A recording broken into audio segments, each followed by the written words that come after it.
বন্ধুরা, এখন কিন্তু মাসকলাইয়ের ফুল থেকে ফলে পরিণত হওয়ার সময়। এই সময় এই মাসকলাইয়ের সঠিক পরিচর্যা নিতে হবে। সঠিক পরিচর্যা না নিলে কিন্তু আমরা ফলনের উপরে প্রচুর প্রভাব পড়বে। এই সময় কোন পোকার আক্রমণ হয় বা কোন ফাঙ্গাল অ্যাটাক লাগে এবং ফুল ঝরে যাওয়ার সমস্যা, এই সমস্যাগুলো থেকে সমাধানের জন্য আপনাকে বেছে নিতে হবে সঠিক কীটনাশক, সঠিক ফাঙ্গিসাইড এবং সঠিক পরিচর্যা। তাই আমরা চলুন জেনে নিই এখন কি পরিচর্যা করব। আমার সামনে এটা কিন্তু একটা দেশি ভ্যারাইটি, কিন্তু দেশি ভ্যারাইটি ছাড়াও যারা আপনারা হাইব্রিড চাষ করে থাকেন, যেমন বাংলাদেশের জন্য হচ্ছে বাড়ি মাস 1, বাড়ি মাস 2 বা বিনা মাস, বা ভারতের ক্ষেত্রে PU9, T9 বা IPS 94, এই সমস্ত জাতগুলোতে একটু রোগ পোকার আক্রমণ বেশি থাকে, কিন্তু এই দেশি ভ্যারাইটিতে রোগ পোকার আক্রমণ খুব একটা থাকে না। তবুও এই মাসকলাই সঠিক সময় সঠিক পরিচর্যা তো নিয়ে আপনাকে দরকার। তো আমরা এগুলো এখন জানবো, চলুন।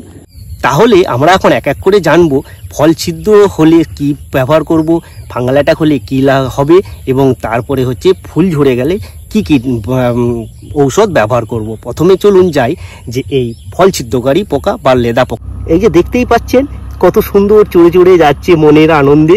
এইটাই মাসকলাই গাছের সবদিকে ভয়ানক পোকার আক্রমণ।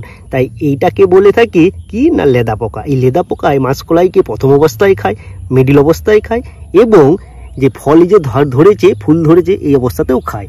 শুধুমাত্র যে এটা বড় পরিণত অবস্থা, কিন্তু ছোট অবস্থাতেও দেখুন, ওই দেখুন বসে বসে খাচ্ছে, এই যে মাঝখানটায় দেখতে পাচ্ছেন, এরকম অজস্র পোকা এই গাছের মধ্যে আছে। তাই সঠিক কীটনাশকের আপনাকে ব্যবহার করতে হবে, তা না হলে ফলনের উপরে প্রচুর প্রভাব বেরতে পারে। দেখুন কত আছে এখানে, ভিতরে ভিতরে পাতার নিচে আপনি দেখতে পাবেন না, ঠিক এই রোদ কমলে এই পোকাগুলো আপনাকে উপরের দিয়ে দেখতে পাবেন। তাছাড়া রোদের সময় এরা ভিতরে চলে যায়, সন্ধে বা প্রথম সূর্যের কিরণে এরা উপরের দিকে আসতে থাকে।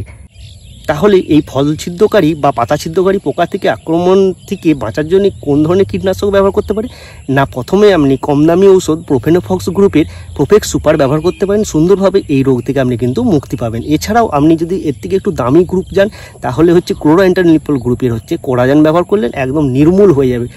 মাসকলাইয়ের ফুল ঝরে যাওয়ার একটা কমন সমস্যা। তাই এই যে ফুল ধরছে, এই সময় এই ফুলগুলো কিন্তু এই মাসকলাইয়ের একটা সমস্যা ঝরে যায়।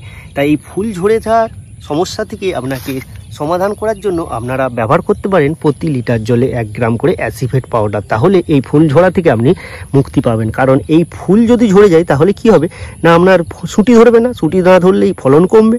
তাহলে আপনার কি হবে না, ফলনের উপরে প্রভাব পড়বে। তাই এই রকম পরিস্থিতিতে আপনারা তাই অ্যাসিফেট পাউডার প্রতি লিটার জলে 1 গ্রাম করে ব্যবহার করতে পারেন। খুবই কম দামের ওষুধ এবং সুন্দর তার কার্যকারিতা।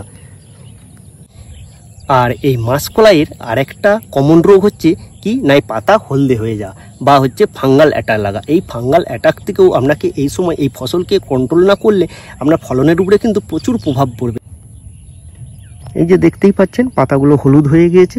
হলুদ হয়ে গেলে কি হবে না, এর মধ্যে ক্লোরোফিল একদমই কমে যাবে এবং খাদ্য তৈরি করতে পারবে না। তো এতে করে কি হবে, ফলনের উপরে প্রভাব পড়বে। কিন্তু ফলন আপনাকে কোনোভাবেই কমানো যাবে না। চাষের পদ্ধতিতে আপনাকে সঠিক পদ্ধতিতে ব্যবহার করতে হবে। এই যে দেখতে পাচ্ছেন ঝলসার মতন লেগেছে, পাতাগুলো চুঁয়ে যাচ্ছে আস্তে আস্তে। এইভাবে করলে ফলনের উপর প্রভাব।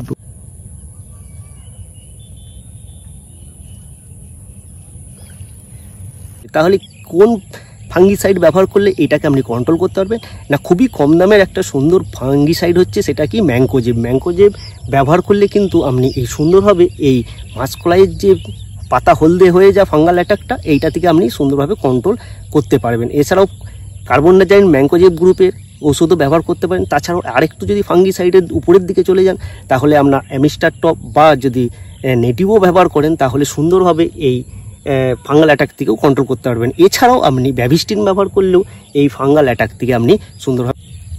তাহলে আমরা জানলাম কি না, এই ফল ছিদ্রকারী পোকা বা পাতা ছিদ্রকারী পোকা এর যে ফাঙ্গাল অ্যাটাক, যেগুলো পাতা হলুদ হয়ে যাওয়া এবং ফুল ঝরে যাওয়ার সমস্যা কীভাবে মেটাবেন। যদি ভিডিওগুলো ভালো লেগে থাকে অবশ্যই সাবস্ক্রাইব করবেন।